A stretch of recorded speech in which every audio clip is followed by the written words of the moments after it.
2023 से 2025 तक 1500 समर्पण।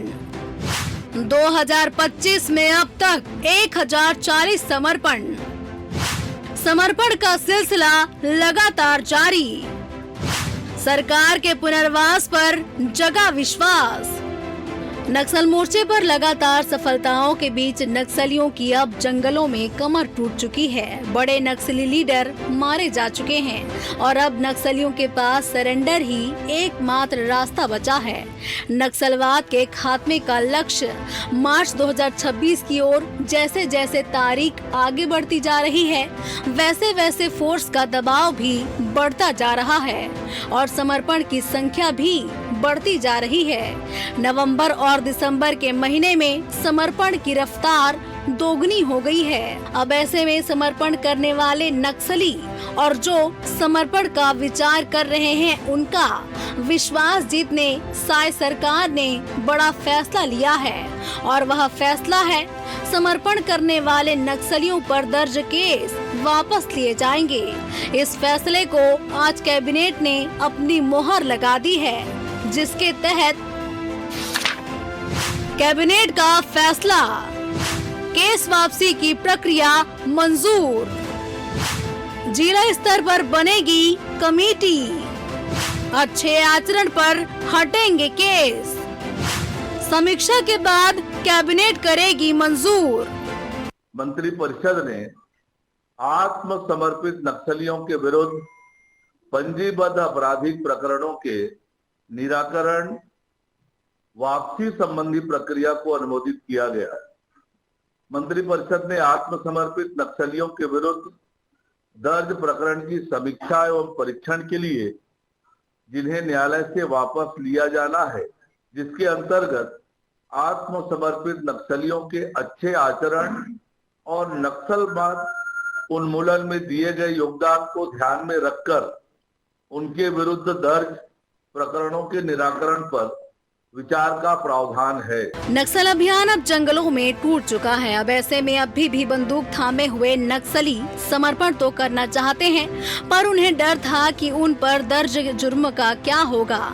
इसीलिए सरकार ने सोच समझकर ऐसे लोगों को ध्यान में रखकर ये फैसला लिया है। जो समर्पण करेगा और जो निश्चय नहीं कर पा रहे, वो अब समर्पण कर सकते हैं। पुलिस मुख्यालय अभिमत सहित प्रस्ताव भेजेगा। उप समिति द्वारा अनुशंसित प्रकरण को अंतिम अनुमोदन हेतु मंत्री परिषद के समक्ष रखा जाएगा। अन्य प्रकरणों को न्यायालय में लोक अभियोजन अधिकारी के माध्यम से वापसी की प्रक्रिया हेतु जिला दंडाधिकारी को प्रेषित किया जाएगा।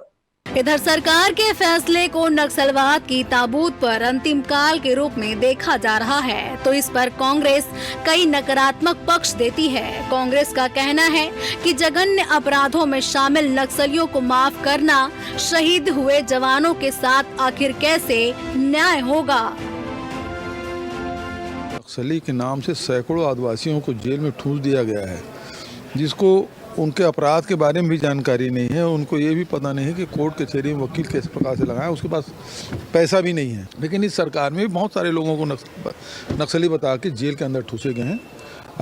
उनके बारे में सरकार क्या फैसला लेती है? वो तो नक्सली घटना में भी शामिल नहीं थे और ये पुलिस वाले नक्सली बता के बहुत लोगों को गिरफ्तार कर लिए हैं। उसके बारे में समीक्षा या उनके निष्पक्ष कोई जाँच होगी? फिलहाल कैबिनेट के फैसले से उन नक्सलियों को जरूर संतोष मिला होगा जो कि समर्पण कर चुके हैं, लेकिन अपने ऊपर दर्ज केस को लेकर चिंतित थे। वहीं ऐसे लोग जो कि जंगल में अभी भी समर्पण करने को लेकर कुछ तय नहीं कर पा रहे, वह सरकार की पुनर्वास नीति और इस केस वापसी के फैसले के बाद हथियार छोड़कर मुख्य धारा में आएंगे। अब ऐसे में सरकार जहां फोर्स का दबाव जंगल पर बढ़ रहा है, वहीं समर्पण नीति के बेहतर पैकेज और केस वापसी करने का प्रस्ताव देकर नक्सलियों के कद को तोड़ने में जुट गई है, जिससे उम्मीद बढ़ी है कि नक्सलियों के जल्द ही खात्मे की राह खुलेगी। Bureau report, TV 24 news, Raipur.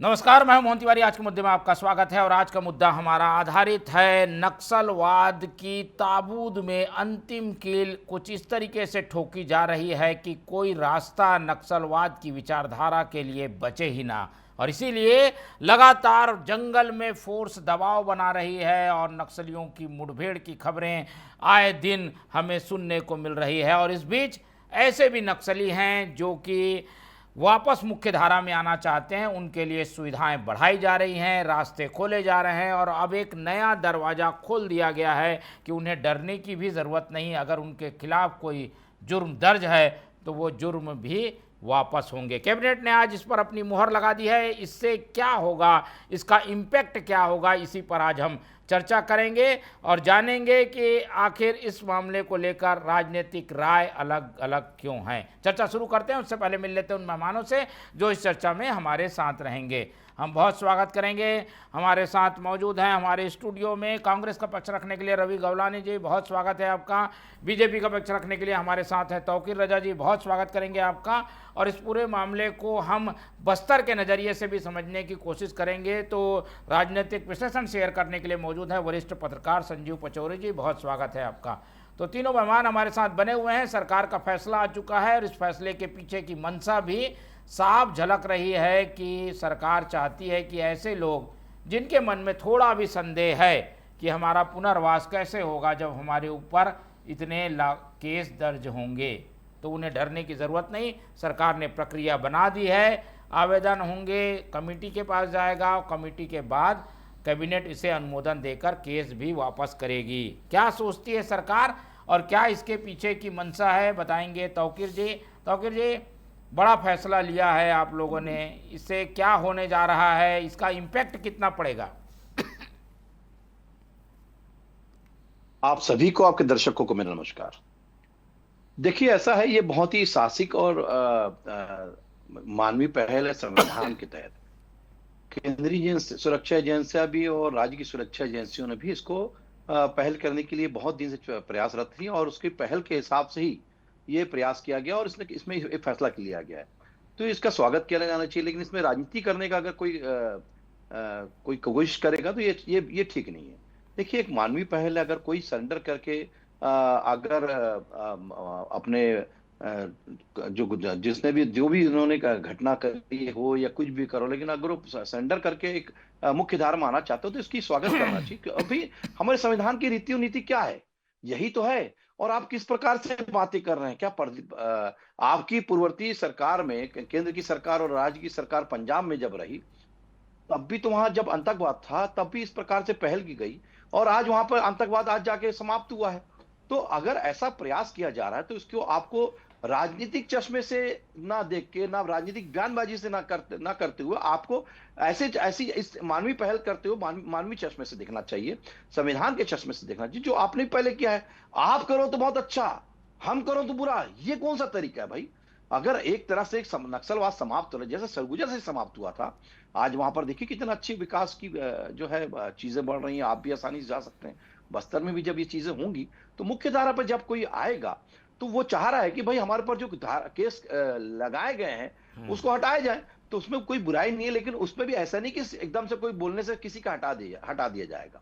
उसमें पुलिस पहल करेगी, पुलिस भेजेगी हमारे यहाँ कमेटी को, कमेटी उसकी समीक्षा करेगी, वो जांच करके जो है कोर्ट में भेजेगी, कोर्ट भी उसकी समीक्षा करेगी, उसके बाद ही वो फैसला लेगी।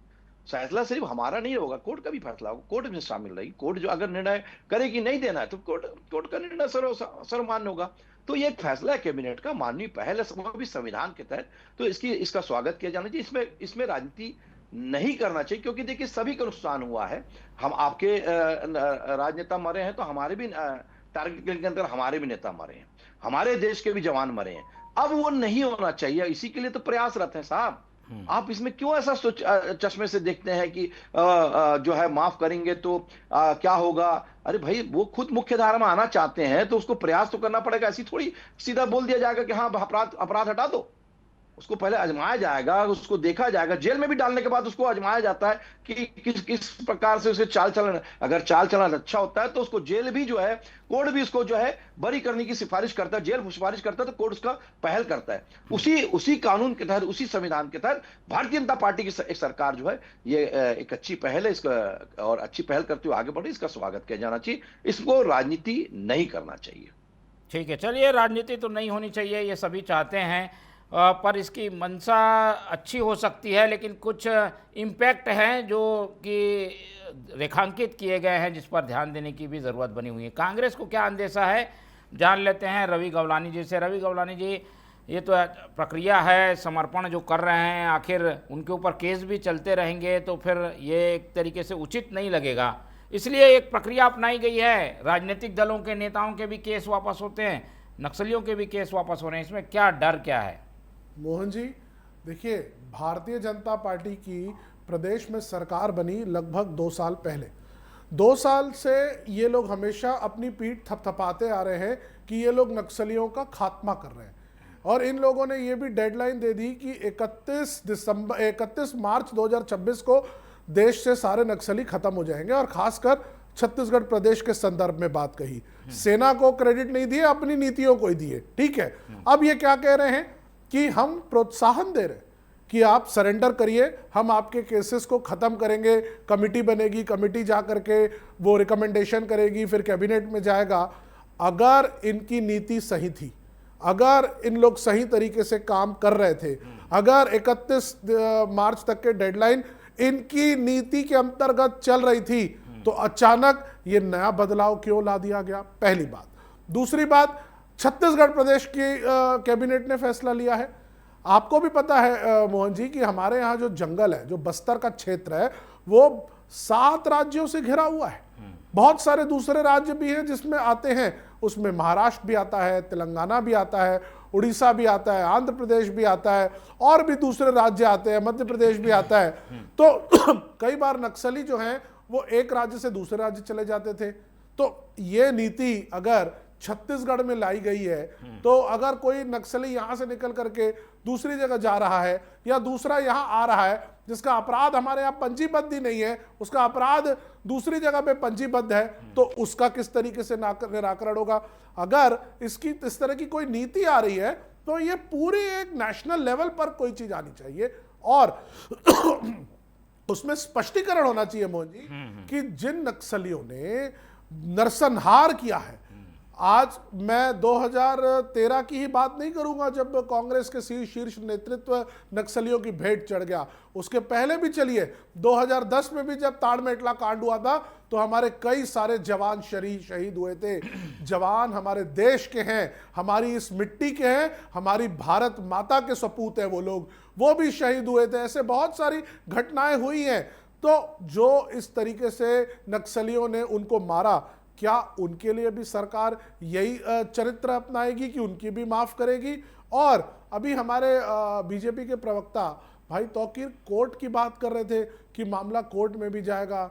स्पष्ट करिए, क्या प्रदेश की सरकार ये कहना चाह रही है कि कोर्ट की गतिविधियों में दखल करेगी? क्या ये कहना चाह रही है कि कोर्ट से सर्वोपरि वो है? ये कहना क्या चाह रहे हैं? भाई इनका काम है, विधायिका का काम रहता है फैसले बनाना कि किस तरीके से चीजें होंगी। कोर्ट में तो हस्तक्षेप करने का किसी का अधिकार नहीं है। कोर्ट अपने हिसाब से चलता है, कोर्ट देश के कानून से चलता है। तो एक तरफ ये कह रहे हैं कि हम उनको माफी देंगे, फिर ये कह रहे हैं कि मामला कोर्ट में भी चलेगा। मैं समझता हूं कि बीजेपी के प्रवक्ता जो है वो खुद अभी कंफ्यूज्ड है, क्योंकि ठीक तरीके से चीजें उनको ही नहीं बताई गई है, मुझे ऐसा लग रहा है। हमारा यही कहना है कि अगर बीजेपी जो अपने ही पीठ थपथपाती आई है कि हमारी नीतियां बहुत अच्छी चल रही है, इनके हिसाब से ही सब काम हो रहा है, तो आज ये परिवर्तन क्यों? और अगर परिवर्तन ला रहे हैं तो क्लियर कट गाइडलाइंस के साथ लाना चाहिए कि हाँ, हमारी पुरानी नीति में ये था, उसमें हमारा ये सक्सेस रेशियो नहीं रहा, अब हम नीति बदल के आ रहे हैं। स्पष्टीकरण देते हुए अगर बात करेगी बीजेपी तो ज्यादा बेहतर होगा। ठीक है, तो इस संबंध में हम जवाब लेंगे तौकीर जी के पास, लेकिन पहले हम पचौरी जी को भी सुन लेते हैं, तो ज़्यादा कुछ ऐड हो जाएगा तो दोनों सवालों का जवाब दे पाएंगे तौकीर जी। क्या लग रहा है पचौरी जी, इस तरीके के फैसले को इम्प्लीमेंट करना क्या आसान नहीं है? क्या केस होंगे अलग अलग, वापसी भी हो पाएगी कि नहीं हो पाएगी, इस बात का भी डर है। ये जो फैसला है इसे कैसे देखते हैं आप? इसका फ़ायदा फौरी तौर पर मिलेगा ये भी बताइए, और आने वाले समय में इसके क्या दूरगामी परिणाम होंगे?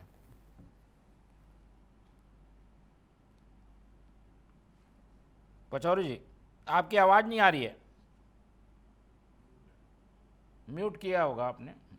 मैं बता दूं आपको कि जी। अभी कांग्रेस प्रवक्ता जी को सुन रहा था मैं, जो उन्होंने कुछ बातें उठाई हैं। भूपेश बघेल जी की सरकार में भी नीति बनी थी केस वापस लेने की, और 5 साल तक वो नीतियां कहाँ गई पता नहीं, कितने लोगों के बाद वापस मामले लिए गए पता नहीं चल पाया आज तक। अब ये जो राजनीति होती है ऐसे मामलों में कि उसकी टांग खींचो उसकी टांग खींचो, उससे जो है नक्सलवाद को खत्म करने में कई दिक्कतें पैदा होती हैं सरकार को भी और फोर्स को भी।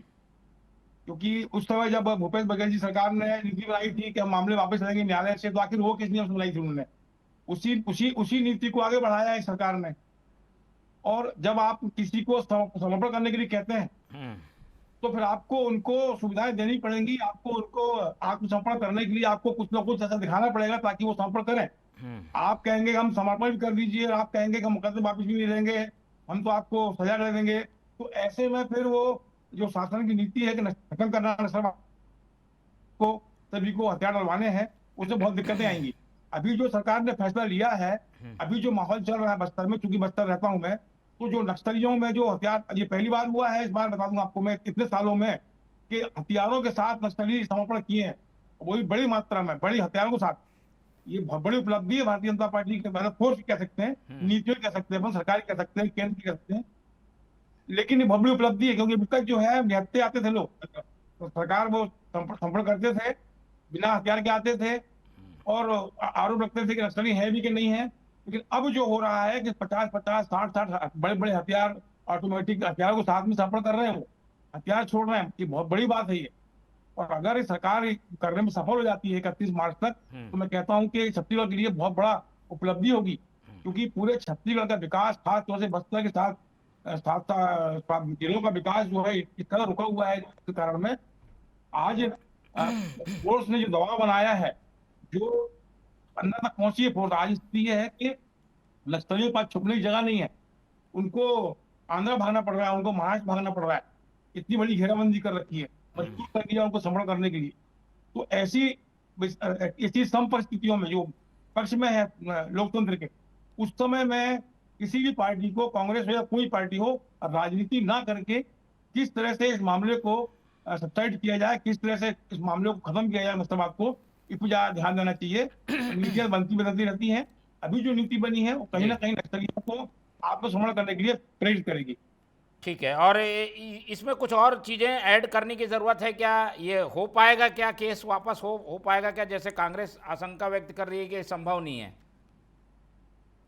नहीं, आशंका, कांग्रेस की आशंका, आखिर कांग्रेस पार्टी जो बनाई थी नीति, वो किस आधार बनाई थी?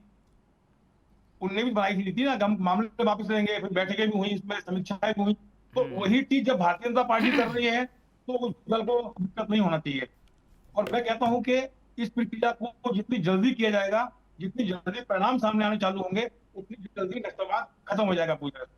ठीक है, पहल तो काफ़ी अच्छी है, लेकिन कुछ सवाल है जिनके जवाब भी सबको पता होने चाहिए तौकीर जी, कि भाई ये जो नीति है वो छत्तीसगढ़ की बस है, लेकिन नक्सली इधर से घटना करके उधर चले जाते थे, उधर से घटना करके इधर आ जाते थे। अब ऐसे में वो समर्पण करेगा छत्तीसगढ़ में, उसका केस चलता रहेगा आंध्र प्रदेश में, महाराष्ट्र में। एक नेशनल नीति की ज़रूरत है, वो नहीं बन पाई है। दूसरी बात ये है कि भाई नरसंहार करने वालों नक्सली भी इसमें बच के निकल जाएंगे, तो मूल रूप से जो अपराधी है वो तो बच के निकल जा रहा है। नहीं देखिए, अभी तो मुझसे पूछा आपने, बता दूं कि हाँ जी तौकीर जी, आवाज़ की थोड़ी दिक्कत है, उसको ठीक कर लेते हैं, बोलिए। देखिए, अभी पचौरी जी ने कांग्रेस को नंगा कर दिया।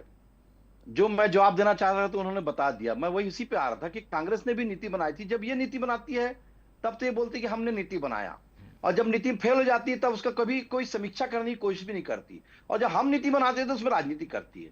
तो ये दोहरा चरित्र कौन करता है, ये उसको नंगा कर दिया उन्होंने। खैर अलग बात है। दूसरी बात, देखिए, ये राष्ट्रीय नीति सिर्फ नहीं है, ये राज्य की भी नीति। हर राज्य अलग अलग नीति बना के चलता है। राष्ट्रीय नीति एक चलती है, राष्ट्रीय नीति के तहत ही उसके अंतर्गत ही कार्य करती है हर राज्य सरकारें।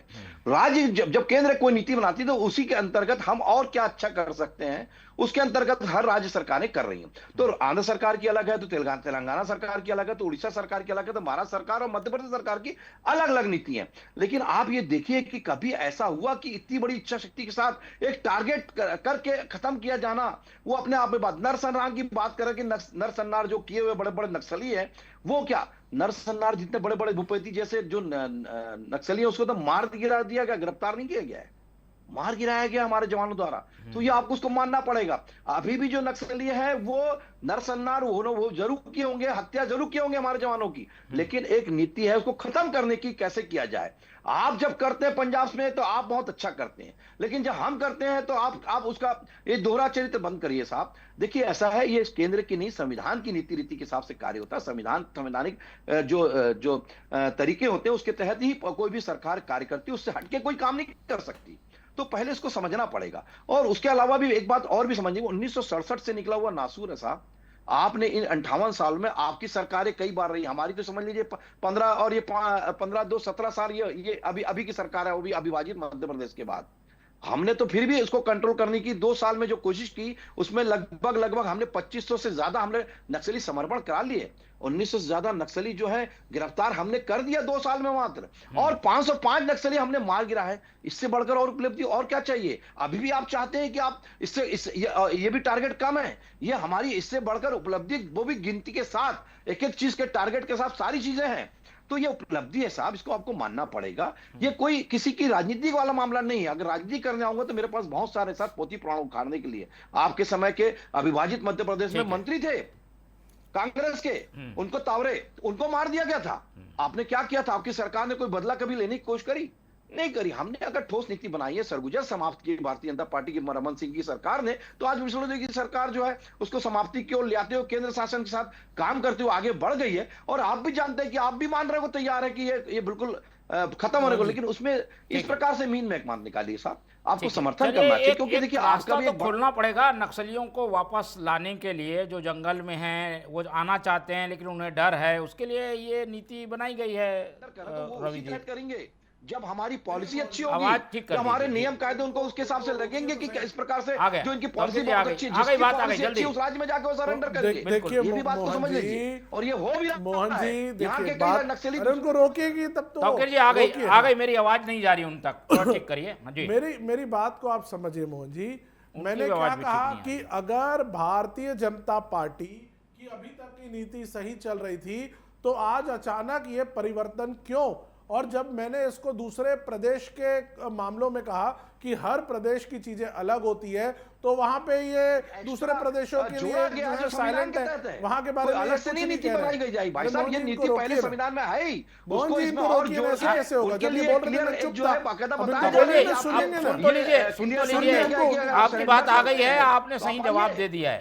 या तो गोली खाइए या सरेंडर करिए, 2 तरीका हमारा। हमने बता दिया कि हम या तो आपको या तो गोली से मानिए या गोली से मारा जाएंगे। तो साफ सुथरी बात, हमारी नीति एकदम स्पष्ट है। और उसी के कारण से आज ये जहां गोलियों की गूंज थी, आज वहां मंदिरों के घंटे की गूंज दिख रही है। तो ये उपलब्धि है भारतीय जनता पार्टी की सरकार, आपको मानना चाहिए। रवि भाई, आपके मेन नेतृत्व प्रदेश से चला गया, उसके बाद भी अगर ये अपन तू मैं करते हुए नीतियों, अरे आज सुन तो लो, ठीक नहीं सुन ही नहीं रहे, तू मैं की बात कर रहे हो आप। तो ये 2 मिनट चुप करके सुन तो लो दूसरे की बात। अरे मैं नहीं कर रहा, बोले जा रहे हो, सुन तो लो सामने वाले की बात बोल रहा था। अरे कहां सुन रहे हो? तो मैं जो बता रहा हूं सुन तो लो। हम अपनी नीति से नहीं हटते हैं, मैं रख के जा रहा हूं, मेरे से बात नहीं करनी। बात को मेरी आवाज आपको मिल रही है क्या? अब वो बोले जा रहे, सुन ही नहीं रहे दूसरे की बात को। चलिए अब आप तो शांति से सुन तो ले। मैं ये कह रहा हूं मोहन जी कि अगर भारतीय जनता पार्टी की नीति सही थी, अगर इन लोग सही तरीके से लोगों को मार रहे थे, अगर इनको लग रहा है था कि बिल्कुल नक्सली इनके सामने घुटने टेक रहे हैं, तो आज ये परिवर्तन करने की जरूरत क्यों पड़ी? और अगर ये कह रहे हैं कि कांग्रेस के समय में ये चीजें होती थी और आज अगर बीजेपी उसी को ले रही है, तो श्रेय देना सीखिए दूसरे आदमी को कि दूसरे की नीति सही थी। पहले तो एकला चलो की बात करते हो कि आप अकेले चलोगे, अकेले सही हो, फिर दूसरे की नीति अपनाते हो तो बोलते हो देखो कि हम आपकी नीति अपना रहे हैं। अरे मोहन जी इनको बोलिए ना, चुप रहेंगे, मैं नहीं बोलने वाला, मैं नहीं बोलूंगा मोहन जी। नहीं, इस तरीके से डिबेट नहीं होगी। इस तरीके से इनकी नहीं, वो बात तो शांति सुन से ली। सुन ही नहीं रहे। साहब, आप वो निर्णय नॉनसेंस करने जब वो वाली बोल नहीं रहे थे, मैं आप निर्णय चुपचाप करने बैठ वाले के नहीं उनको साहब। सुन रहा था। ये तो निर्णय जो है ये आपके क्या जो तरीका है क्या डिबेट इनका? डिबेट करने वाले इनको बोलिए पहले जा हमारे करके जो सीख एडिटर करके आए कि हैं, वो डिबेट करवाएंगे। कैसे होती है, आवाज डिबेट इस कैसे प्रकार होती है, से सीख डिबेट करके आए। करने का ये जवाब तरीका हमारे नहीं आवाज होता नहीं जा रहा है है उसमें। कि जब आप उनकी बोल रहे आवाज हो, भी कम आ रही एक है। सभ्य ठीक, मैं करता इंसान हूं, इस ठीक तरीके से ठीक बात कर। नहीं करता। ठीक है, चल जब शांति से चल रही तो सुने ना जल्दी दूसरे जल्दी की एक बात। आध सवाल करिए ना, तो हम जाएं जल्दी। मोहन जी, भारतीय जनता पार्टी अपनी नीतियां बदल इसलिए रही है क्योंकि इनकी जो पुरानी नीति है उस पे इनको लग रहा है कि अब आने वाला लक्ष्य निर्धारित नहीं हो पाएगा, इसलिए ये नहीं तो ये परिवर्तन हो नीति रहे में हैं। गलत मेरे क्या है? प्यारों। ये तो होना ही चाहिए, समर्पण करेगा क्या वो जिन व्यक्ति। लोगों ने नरसंहार किया है, क्या उनको बख्श दिया जाना चाहिए?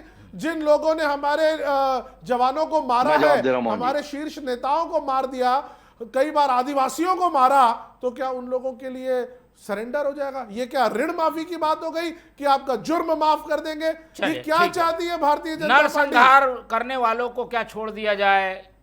तौकीर जी जल्दी, उसके बाद आऊंगा पचौरी जी के पास, जल्दी। नहीं, हम छोड़ने की बात इनसे नहीं कर क्या रहे हैं। पूछ रहे हो देखिए, मोदी? क्या होता है, ये जब वो क्या जेल में भी बताएंगे? जाते हैं तो उसकी इनकी कोई समीक्षा की नीति जाए। क्लियर अरे नहीं है, सुनिए, कभी ये इसीलिए- कुछ बात करते हैं, नहीं, उसमें- कभी ये कुछ बात करते हैं, आप ही का इनकी जवाब एक दे रहा हूं नीति भाई हो साहब। तो बात करें अरे ना। आप ही का जवाब दे रहा हूं। रवि जी, आप रवि जी, तौकीर जी से फिर आप पूछ रहे बोल हैं, रहे अरे हो कभी उसमें कुछ स्टेप नहीं बने है। हुए हैं, स्टेप बने हुए हैं, पहले आवेदन बताइए क्या आएगा, स्टेप? कभी इन लोगों ने बोला कि हम समिति के स्टेप पास बात आएगा, कर रहे हैं? समिति सुन के लीजिए। पास कभी भी नहीं। आएगा। अरे क्या सुन लीजिए, आपको मुझे तो ऐसी बताइए, निर्णय कर समिति चुके हैं, किस जो चीज हमारे की पचौरी समिति? जी ने, क्या उसके करेगी बाद आप समिति? मानने को कौन तैयार नहीं रहेगा है। समिति अरे में? साहब, नीति आप बना दो, काहे सही की है। समिति? सरेंडर की। अरे और हम काहे सरेंडर की की नीति समिति? बनाए, काहे का तो आपको सरेंडर? गलत नहीं, लगता अगर है। कोई ऐसे अपराधी अरे होगा, वाह भाई, आप मान लो माफ कमांडेंट करने है, की एक नीति बात बनाओ तो बताइए, अच्छा है। नक्सली है हम ना, माफ करने की नीति बनाए तो नक्सली गलत है ना, वहाँ है उनकी दोहरा चरित्र विचारधाराओं कांग्रेस से का। वो काम इससे कर रहा है। बढ़कर नहीं, लेकिन अब निर्वाचित छोड़ना की चाह रहा है तो देश उसके की लिए क्या रास्ते तो होगी? खोलने इसी पड़ेंगे। कारण रास्ते 58 खोलने का वर्ष- मतलब क्या है? 58 वर्षों से क्या? पलता सजा माफ फूलता कर दी रहा, आपके जाएगी? लोग जो है लाल बत्ती लेके बैठे रहे। चलिए, ठीक है। और लाल आपके बत्ती की आवाज बात की कहां से दिक्कत आ आ गई रही यहाँ है। पे? तौकीर जी, लाल बत्ती की क्या बात कर रहे हो आप? बकवास करे पड़े हो। मैं अपने बारे में बात कर रहा हूं, आपके बीच में नहीं चलिए बोल रहा। पचौरी जी के तो पास बात तो चलते हैं। समझना पड़ेगा। जब तक पचौरी जी के पास चलते हैं, फिर से जुड़ने की कोशिश करते हैं। तौकीर जी की आवाज थोड़ी इसमें कम आ रही है, राजनीति करेंगे, दिक्कत आ रही है। इससे कोई फर्क नहीं पड़ने वाला। चलिए हमारी पचौरी जी, राजनीति है। ये इस मॉडल में क्या देखते हैं आप? कितनी खामियां हैं, कैसे बेहतर किया जाए इसे?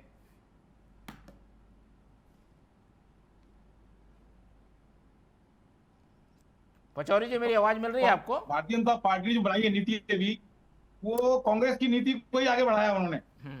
आप देख लीजिए, जब कांग्रेस सरकार थी उस समय जो समर्पण की बनाई थी नीति, उसी में कुछ नहीं जोड़ी उन्होंने। दूसरी बात ये है, आप कहते हैं कि वो हत्यारे हैं, उन्होंने इनको मारा, उनको मारा, आखिर करेंगे क्या? अगर समर्पण करवाना है तो आपको उनको कुछ बताना पड़ेगा, कुछ देना पड़ेगा उनको, या फिर लड़ लीजिए। आप तो लड़ रहे हैं 45 साल से, 50 साल से लड़ रहे हैं ना। आपको क्या कर लिया 50 साल में? अब अगर वो आपको नक्सलवाद करना है, समर्पण करना है, तो उनको आपको माफी देनी पड़ेगी, या फिर लड़िए आप, इसका कोई परिणाम होना नहीं है। या फिर आप बोल दीजिए कि नहीं साहब, कांग्रेस बोल दे कि नहीं, हम समर्पण मत करना, आपको सीधा गोली मारी होगी जाके। तो दो चीजें हैं, तो समर्पण करवाना है तो आपको सुविधाएं देनी पड़ेगी, आपको उनका पुनर्वास करना पड़ेगा, आपको उनके मुकदमों में से आपको वापस लाना पड़ेगा।